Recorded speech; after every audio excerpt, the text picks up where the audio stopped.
ನಮ್ಮಲ್ಲಿ ಒಂದು ಮಾತಿದೆ, ಗೆಲುವಿಗೆ ನೂರಾರು ಒಪ್ಪಂದಿರು, ಸೋಲು ಮಾತ್ರ ಅನಾಥ ಅಂತ. ಅದ್ರ ಜೊತೆಗೆ ಇನ್ನೂ ಒಂದು ಮಾತು ಹೇಳ್ತಾರೆ, ಗೆದ್ದಾಗ ಇಡೀ ಜಗತ್ತು ನಿಮ್ಮ ಜೊತೆಗಿರುತ್ತೆ, ನೀವು ಸೋತಾಗ ಯಾರು ನಿಮ್ಮ ಜೊತೆ ಇರ್ತಾರೆ, ನಿಮ್ಮ ಕನಸು ಮಾತ್ರ ನಿಮ್ಮ ಜೊತೆಗಿರುತ್ತೆ ಅಂತ. ಈ ಮಾತು ಅಕ್ಷರಶಃ ಯಾರಿಗೆ ಅನ್ವಯ ಆಗುತ್ತೆ ಅಂತ ಹೇಳಿದ್ರೆ ಕ್ರೇಜಿ ಸ್ಟಾರ್ ರವಿಚಂದ್ರನ್ ಅವರಿಗೆ ಅನ್ವಯ ಆಗುತ್ತೆ. ಸುಮಾರು 35 ವರ್ಷಗಳ ಹಿಂದೆ 1991ರ ಆಸುಪಾಸಿಗೆ ಒಂದು ಹೊಸ ಸಿನಿಮಾವನ್ನು ತೆಗೆದುಕೊಂಡು ಬರ್ತಾರೆ. ಶಾಂತಿ ಕ್ರಾಂತಿ ಎನ್ನುವಂತಹ ಸಿನಿಮಾ. ಆ ಸಿನಿಮಾ ಇವತ್ತು ಮರು ಬಿಡುಗಡೆ ಆಗಬೇಕು, ರಿಲೀಸ್ ಆಗಬೇಕು ಅಂತ ಅನೇಕ ದಿನಗಳಿಂದ ಸಾಮಾಜಿಕ ಮಾಧ್ಯಮದಲ್ಲಿ ದೊಡ್ಡ ಮಟ್ಟದ ಒತ್ತಾಯಗಳು ಅಥವಾ ಬೇಡಿಕೆಗಳು ಕೇಳಿ ಬರ್ತಾ ಇದೆ. ಯಾವ ಫ್ಯಾನ್ ಇಂಡಿಯಾ ಸಿನಿಮಾದ ಬಗ್ಗೆ ಇವತ್ತು ನಾವು ದೊಡ್ಡದಾಗಿ ಮಾತನಾಡ್ತೇವಲ್ವಾ, ಅವತ್ತು ಸರಿಸುಮಾರು 10 ಕೋಟಿಗಿಂತಲೂ ಅಧಿಕ ಬಜೆಟನ್ನು ಹಾಕಿ ಇಂಥದ್ದೊಂದು ಶಾಂತಿ ಕ್ರಾಂತಿ ಸಿನಿಮಾವನ್ನು ಮಾಡಿದ್ರಂತೆ.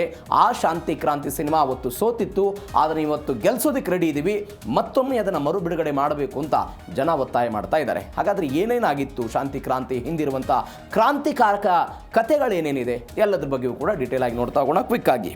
35 ವರ್ಷಗಳ ಹಿಂದೆ ಫ್ಯಾನ್ ಇಂಡಿಯಾ ಸಿನಿಮಾ ಮಾಡಿದ್ರು ರವಿಚಂದ್ರನ್.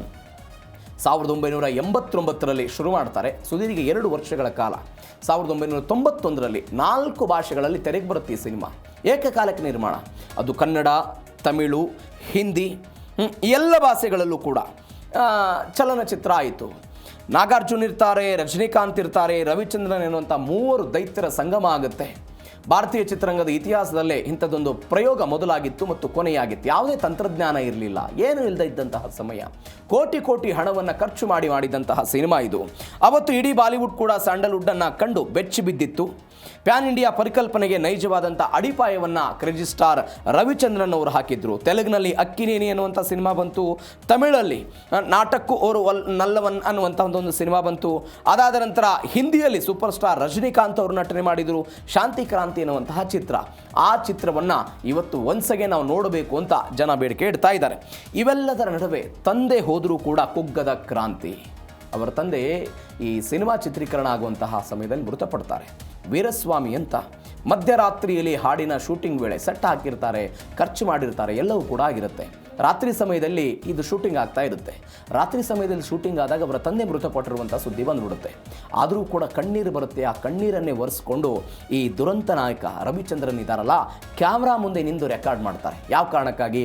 ಹಾಕಿದ್ದಂತಹ ಬೃಹತ್ ಸೆಟ್ ಮತ್ತು ನಟರ ಕಾಲ್ ಶೀಟ್ ಯಾವುದೂ ಕೂಡ ವ್ಯರ್ಥ ಆಗಬಾರದು ಅಂತ. ಹೇಗೆ ಕಾಯಕವೇ ಕೈಲಾಸ ಅಂತ ನಾವು ಹೇಳ್ತೀವಿ, ಅದೇ ರೀತಿಯಾಗಿ ಅವತ್ತು ತಂದೆ ಮೃತಪಟ್ಟಂತಹ ಸಮಯದಲ್ಲೂ ಕೂಡ ಕೆಲಸಕ್ಕೆ ಮಹತ್ವವನ್ನು ಕೊಟ್ಟು ಈ ಸಿನಿಮಾವನ್ನು ಮಾಡಿದರು. ಆ ಎಲ್ಲ ಬೆಳವಣಿಗೆಗಳು ದಿನಕ್ಕೆ 2 ಗಂಟೆಗಳ ಕಾಲ ನಿದ್ದೆ ಮಾಡ್ತಿದ್ರಂತೆ. 4 ಭಾಷೆಗಳ ಸಮನ್ವಯವನ್ನು ಕೂಡ ಮಾಡಿದ್ರು. ಒಂಟಿ ಸೈನಿಕನಂತೆ ಇಡೀ ಸಿನಿಮಾವನ್ನು ಹೆಗಲ ಮೇಲೆ ಹೊತ್ತು ಕ್ರೇಜಿ ಸ್ಟಾರ್ ಎಲ್ಲ ಕೆಲಸವನ್ನು ಮಾಡಿದ್ದು ನೋಡಿದ್ದೀವಿ. ಈ ಎಲ್ಲ ಬೆಳವಣಿಗೆ ಎಲ್ಲದ ನಡುವೆ ಸಿನಿಕ್ರಾಂತಿ ಹಾಲಿವುಡ್ಗೆ ಸೆಡ್ ಹೊಡೆದಿರೋದು. ಅಂದರೆ 1991ರಲ್ಲಿ 15 ಕೋಟಿ ರೂಪಾಯಿ ಖರ್ಚು ಮಾಡಿದ್ರು ಇವರು. ಇವತ್ತಿನ ಲೆಕ್ಕಕ್ಕೆ ನೀವು 35 ಆ ವರ್ಷಕ್ಕೆ ಕಂಪೇರ್ ಮಾಡಿ 1995 ವರ್ಷಕ್ಕೆ ನೀವು ಕಂಪೇರ್ ಮಾಡಿದರೆ ಇವತ್ತಿಗೆ 200 ಕೋಟಿ ರೂಪಾಯಿ ದುಡ್ಡದು. ಇವತ್ತು ನಾವು ಹೈ ಬಜೆಟ್ ಸಾವಿರಾರು ಕೋಟಿ ರೂಪಾಯಿ, 100 ಕೋಟಿ ರೂಪಾಯಿ ಹಣವನ್ನು ಹಾಕಿ ದೊಡ್ಡದಾದಂತಹ ಸಿನಿಮಾಗಳನ್ನು ಮಾಡಬಹುದು, ತಂತ್ರಜ್ಞಾನ ಇದೆ, ಇತ್ಯಾದಿ ಹೌದು. ಬಟ್ ಅವತ್ತೇ ಆ ಪರಿಪ್ರಮಾಣದಲ್ಲಿ ಹಣವನ್ನು ಹಾಕಿ ಈ ಸಿನಿಮಾವನ್ನು ಮಾಡಿದರು. ಲವ್ಮಾ ಕ್ರೇನ್ ಎನ್ನುವಂಥದ್ದೊಂದು ಕ್ರೇನನ್ನು ತೆಗೆದುಕೊಂಡು ಬಂದರೆ ಒಂದು ರಿಮೋಟ್ ಕಂಟ್ರೋಲ್ ಕ್ರೇನ್ ಅಂತಿದು. ಅಂದರೆ ಕ್ಯಾಮ್ರಾಗಳನ್ನು ಹ್ಯಾಂಡಲ್ ಮಾಡೋದಕ್ಕೆ ಯಾವ್ಯಾವ ಆ್ಯಂಗಲ್ಗಳಲ್ಲಿ ಶೂಟಿಂಗ್ ಆಗಬೇಕು ಎಲ್ಲದಕ್ಕೂ ಕೂಡ ವಿದೇಶದಿಂದ ತರಿಸ್ಕೊಳ್ಳೋ ಪ್ರಯತ್ನವನ್ನು ಮಾಡಿಕೊಂಡಿದ್ರು.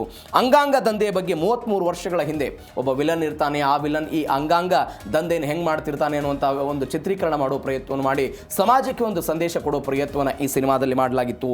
ಸಾಹಸ, ತಾಂತ್ರಿಕತೆ, ಅದರ ಸಂಗೀತ ಎಲ್ಲವೂ ಕೂಡ ದೊಡ್ಡ ಮಟ್ಟದಲ್ಲಿ ಸುದ್ದಿಯಾಗಿದ್ದಂತಹ ಸಿನಿಮಾ ಇದೇ ಶಾಂತಿ ಕ್ರಾಂತಿ. ಇದು ಒಂದು ಬೆಳವಣಿಗೆ. ಎಲ್ಲದರ ನಡುವೆ ಕನಸಿನ ಲೆಕ್ಕಾಚಾರಗಳು ತಲೆ ಕೆಳಗಾಗಿದ್ದೆಲ್ಲೇ. ಎಲ್ಲ ಅದ್ಭುತ ಕೆಲಸ ಮಾಡಿದ್ರೂ ಕೂಡ ಯಾಕೆ ಫೇಲ್ ಆಯಿತು? ಟಿಕೆಟ್ ದರ ಏರಿಕೆ. ಇತಿಹಾಸದಲ್ಲಿ ಮೊದಲ ಬಾರಿಗೆ ಟಿಕೆಟ್ ದರ ಭಾರಿ ಏರಿಕೆ ಆಯಿತು. ಪ್ರೇಕ್ಷಕರಿಗೆ ಹೊರೆಯಾಗ್ಬಿಡ್ತು. 91ಕ್ಕೆ ಪ್ರೇಮಲೋಕ ಶೈಲಿಯ ಲವ್ ಸ್ಟೋರಿಯನ್ನು ನಿರೀಕ್ಷೆ ಮಾಡಿದ್ರು ಜನ. ಆದರೆ ಒಂದು ಸಮಾಜಕ್ಕೆ ಸಂದೇಶ ಕೊಡೋ ಪ್ರಯತ್ನ ಆಗಿತ್ತು, ನಿರಾಸೆ ಆಯಿತು. 3 ಗಂಟೆಗೂ ಹೆಚ್ಚಿನ ಸಿನಿಮಾ ಅವಧಿಯಿಂದ ಪ್ರೇಕ್ಷಕರ ತಾಳ್ಮೆಯೂ ಕೂಡ ಪರೀಕ್ಷೆ ಆಯಿತು. 15 ಕೋಟಿ ಬಜೆಟ್ಗೆ ಪ್ರತಿಯಾಗಿ ಬಂದಿದ್ದು ಕೇವಲ ಸ್ವಲ್ಪ ಹಣ ಮಾತ್ರ. ರೊಮ್ಯಾಂಟಿಕ್ ಸಿನಿಮಾದ ಬದಲಿಗೆ ಗಂಭೀರ ಕಥೆಯನ್ನು ಜೀರ್ಣಿಸಿಕೊಳ್ಳೋದಕ್ಕೆಲ್ಲ ಕಷ್ಟ ಆಯಿತಂತೆ. ಅಂದಿನ ಜನರಿಗೆ ತಾಂತ್ರಿಕತೆ, ಮೇಕಿಂಗು ಯಾವುದು ಕೂಡ ಅರ್ಥ ಆಗಲಿಲ್ಲ ಅಂತೆಲ್ಲ ಹೇಳ್ತಿದ್ದಾರೆ. ಹೀಗಾಗಿ ಹೂಡಿಕೆ ಕಲೆಕ್ಷನ್ ನಡುವೆ ಭಾರಿ ವ್ಯತ್ಯಾಸ ಆಗಿ ಈ ಫ್ಲಾಪ್ ಎನ್ನುವಂಥ ಹಣೆಪಟ್ಟಿಯನ್ನು ಶಾಂತಿ ಕ್ರಾಂತಿ ಸಿನಿಮಾ ಹೊಂದಿತ್ತು. ಇವೆಲ್ಲದರ ನಡುವೆ ಆಸ್ತಿ ಹೋಯಿತು. ಇವತ್ತು ಇತಿಹಾಸದ ಆಸ್ತಿ ಆದರು. ಅವತ್ತೇನೇ ಸೋತರು ರವಿಚಂದ್ರನ್ ಇವತ್ತು ಸಿನಿಮಾ ರಂಗದಲ್ಲಿ ಗೆದ್ದಿದ್ದಾರೆ, ಜನಮಾನಸದಲ್ಲಿ ಅಚಿರಾಮರಾಗಿ ಉಳಿದಿದ್ದಾರೆ. ಬಾಕ್ಸ್ ಆಫೀಸ್ನಲ್ಲಿ ನಿರೀಕ್ಷಿತವಾಗಿ ಯಶಸ್ಸು ಕಾಣದೇ ಇದ್ರೂ ಕೂಡ ಇತಿಹಾಸವನ್ನು ಸಿನಿಮಾ ಸೃಷ್ಟಿ ಮಾಡಿದೆ. 15 ಕೋಟಿ ಸಾಲವನ್ನು ತೀರಿಸೋದಕ್ಕೆ 10 ವರ್ಷಗಳ ಕಾಲ ಸತತವಾಗಿ ರವಿಚಂದ್ರನ್ ದುಡಿದ್ರು. ಸಾಲ ತೀರಿಸೋದಕ್ಕೆ ಆಸ್ತಿ ಮಾರಿದ್ರು, ಕಾರುಗಳನ್ನು ಮಾರಾಟ ಮಾಡಿದ್ರು. ಆದರೂ ಸೋಲಿಲ್ಲ, ಕುಗ್ಲಿಲ್ಲ. ದುರಂತ ನಾಯಕ ಅಂತ ಅವರೆಲ್ಲ ಅಂತಾರೆ. ಬಟ್ ಇವತ್ತು ಆ ದುರಂತ ನಾಯಕ ಅನ್ನುವಂತಹ ಪದವನ್ನು ತೆಗಿಬೋದು. ಯಾಕಂದರೆ ಗೆದ್ದು ಬಿಟ್ಟಿದ್ದಾರೆ. ಈಗ ಆರ್ಥಿಕವಾಗಿ ಸೋತರು, ನಿರ್ದೇಶಕನಾಗಿ ಇವತ್ತು ರವಿಚಂದ್ರನ್ ಅವರು ಗೆದ್ದಿದ್ದಾರೆ. ಇಂದಿನ ಯುವ ನಿರ್ದೇಶಕರಿಗೆ ಶಾಂತಿ ಕ್ರಾಂತಿ ಒಂದು ತೆರೆದ ಪಠ್ಯ ಪುಸ್ತಕ ಅಂತೆಲ್ಲ ಹೇಳಲಾಗ್ತಾ ಇದೆ. ಈ ಶಾಂತಿ ಕ್ರಾಂತಿಯೇ ಮತ್ತೊಮ್ಮೆ ಬಿಡುಗಡೆ ಆಗಬೇಕು ಅಂತ ಈ ಜನ ಎಲ್ಲರೂ ಕೂಡ ಒಗ್ಗಟ್ಟಾಗಿ ಹೋರಾಟವನ್ನು ಮಾಡ್ತಾ ಇದ್ದಾರೆ. ಬಟ್ ರಿಲೀಸ್ ಹಾದಿ ಸುಲಭವಿಲ್ಲ ಅಂತ ಹೇಳ್ತಿದ್ದಾರೆ. ಅಂದರೆ ಹದಗೆಟ್ಟ ನೆಗೆಟಿವ್ ಅಂದರೆ ಅದರ ಒಟ್ಟಾರೆ ಏನೇನಿದೆ ಅದು ಎಲ್ಲವೂ ಕೂಡ ತಾಂತ್ರಿಕವಾಗಿ ಸ್ವಲ್ಪ ಕಷ್ಟ ಅಂತ ಹೇಳ್ತಿದ್ದಾರೆ. 4K ಮೇಕ್ ಓವರ್ ವೆಚ್ಚ ಆಗ್ಬೋದು, ಡಿಜಿಟಲ್ ರೂಪಕ್ಕೆ ತರೋದಕ್ಕೆಲ್ಲವೂ ಕೂಡ ಅಸಾಧ್ಯ ಅನ್ನುವಂತಹ ಚರ್ಚೆಗಳು ಬರ್ತಾ ಇದೆ. ಖರ್ಚು ಕೂಡ ಜಾಸ್ತಿ ಆಗ್ಬೋದು ಅಂತ ಹೇಳ್ತಿದ್ದಾರೆ. ಅದಾದ ನಂತರ ಯೂಟ್ಯೂಬ್ ಟಿವಿಯಲ್ಲಿ ಉಚಿತ ಲಭ್ಯತೆ ಇದೆ, ರಿಲೀಸ್ಗೆ ದೊಡ್ಡ ಅಡ್ಡಿ ಆಗ್ಬೋದು ಅಂತ ಸೋಷಿಯಲ್ ಮೀಡಿಯಾದಲ್ಲಿ ಇಂಥದ್ದೊಂದು ಟ್ರೆಂಡ್ ಆಗ್ತಾ ಇದೆ. ಹೂಡಿಕೆ ಮಾಡಿದಂಥ ಕೋಟಿಗಟ್ಟಲೆ ಹಣ ರಿಲೀಸ್ನಿಂದ ಮರಳಿ ಸಿಗುತ್ತಾ, ಏನಾಗುತ್ತೆ ಅನ್ನೋದನ್ನು ಕಾದು ನೋಡೋಣ. ಮತ್ತೊಂದು ಬೆಳವಣಿಗೆ, ಅವತ್ತು ಸೋಲು ಇಂದು ಮಹಾ ಇತಿಹಾಸ.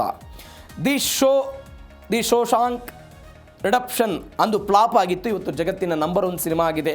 ಬ್ಲಡ್ ರನ್ನರ್ ಅವತ್ತು ಸೋಲನ್ನು ಅನುಭವಿಸಿತ್ತು, ಆದರೆ ಇವತ್ತು ಸಿನಿಮಾಗಳ ಬೈಬಲ್ ಆಗಿದೆ. ಬೇರೆ ಬೇರೆ ಸಿನಿಮಾಗಳು ಯಾವ್ಯಾವ ಸಿನಿಮಾಗಳು ಈ ಹಿಂದೆ ಎಲ್ಲ ಸೋತಿರ್ತಾರ ರಿಲೀಸ್ ಆದಾಗ ಗೆದ್ದಿದೆ ಅಂತ, ಅದೇ ರೀತಿಯಾಗಿ ಇದನ್ನು ನಾವು ಗೆಲ್ಲಿಸ್ತೀವಿ ಅನ್ನುವಂಥ ಆಲೋಚನೆಯಲ್ಲಿ ಅವರೆಲ್ಲ ಆ ಒಂದು ಆಲೋಚನೆಯಲ್ಲಿ ಇದ್ದಾರೆ. ಹೀಗಾಗಿ ಏನಾಗುತ್ತೆ, ರಿಲೀಸ್ ಆಗುತ್ತಾ, ರವಿಚಂದ್ರನ್ ಏನು ಹೇಳ್ತಾರೆ ಕಾದು ನೋಡೋಣ.